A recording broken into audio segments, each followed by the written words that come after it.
Dear community members, I'm here today as a student and dog lover to talk about why puppy mills should be banned.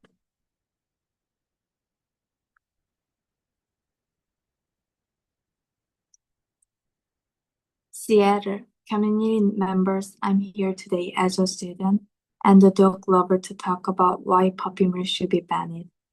When people first hear the term puppy mills, they sometimes think it just means a place that sells a lot of dogs. But it is much more serious than that. Puppy mills are large-scale, profit-driven breeding operation that care very little for the animals or our happiness. I chose this topic because it connects with who I am as a student learning to speak more confidently. I also want to use my voice for something meaningful, and for me, this is speaking up for animals who can speak to for themselves. Now I want you to imagine this scene. A tiny puppy sits in cage, unable to even turn around. The floor is made of wire, so her paws are red and sore. This she can hear other dogs barking, crying, but she doesn't know what's happening. She never feels grass, she never has a toy, she never gets a hug. This may sound like the worst case you can imagine, but it's actually normal in a puppy mill.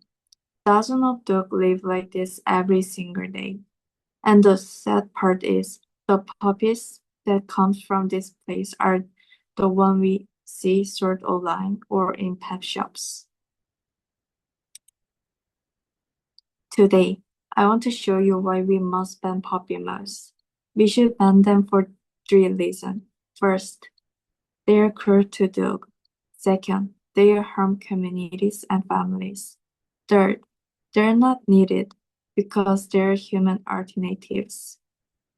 And as I explain each point, I want you to think about the choice we make because each of us has the power to either support or stop this cruelty.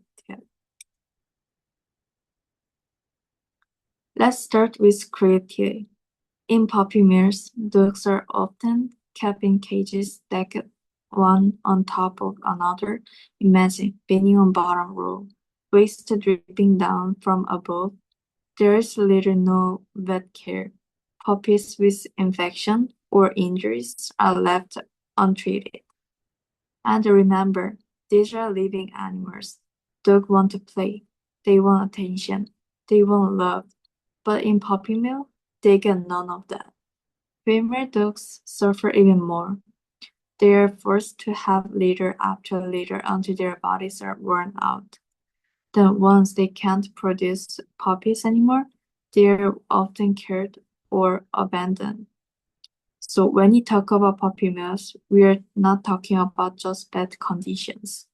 We are talking about the systematic, constant cruelty that lasts for years. One dog story really showed this clearly. Her name is Gracie. Gracie lived in cage for 6 years. She never stepped on grass, never had a toy, never knew what it meant to be a part of family. She exists only to have puppies, one litter after another. When she was rescued, she didn't know how to walk on leash. She was scared of human touch.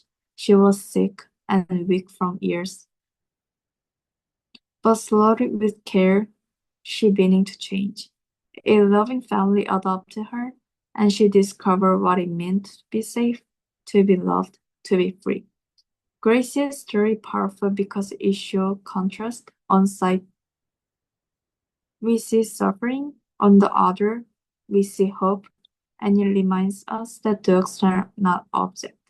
They are individuals, and they deserve kindness.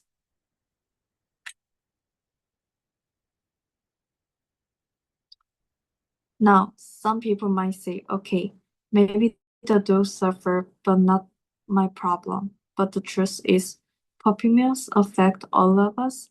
Families often buy puppies from pet shops, store or online, believing they're healthy, but many of these puppies are sick. Families spend hundreds or even thousands of dollars on vet bills. Some puppies don't survive, and children are left heartbroken. The Center of Disease Control and Prevention has been warning that puppy mills can spread dangerous disease. There have been cases of antibiotic resistant bacteria spreading from puppies to humans. This means puppy mills are not just an animal problem, they're a public health risk. So when puppy mills continue to operate, the suffering spreads beyond cages. It reaches families, communities, and even healthcare systems. The good news is that we do not need puppy mills. We already have better choices. Adoption is one. Every year, millions of dogs enter shelters. Many are healthy, loving pets who need home. When we adopt, we save life and also reduce shelter overcrowding. For those who want a specific breed, there are ethical breeders. These breeders care about health of their dogs. They raise puppies in safe, clean environments. They let buyers meet the parent's dog, ask questions, and see where the puppy grew up. So banning puppy mills doesn't mean fewer choices. It means better choices, choices that are human, healthy, and responsible. Let's put this all together. Puppy mills are cruel to animals, they hurt family and communities. And they're not necessary because better options already exist. So what can you do? We can support law to shut down puppy mills. We can choose adoption instead of buying from pet shops. We can share stories like Gracie's so that others learn the truth. Each of us has the power to make difference. Every time we make choices about where to get a pet, we are either helping Creek continue or helping to end it.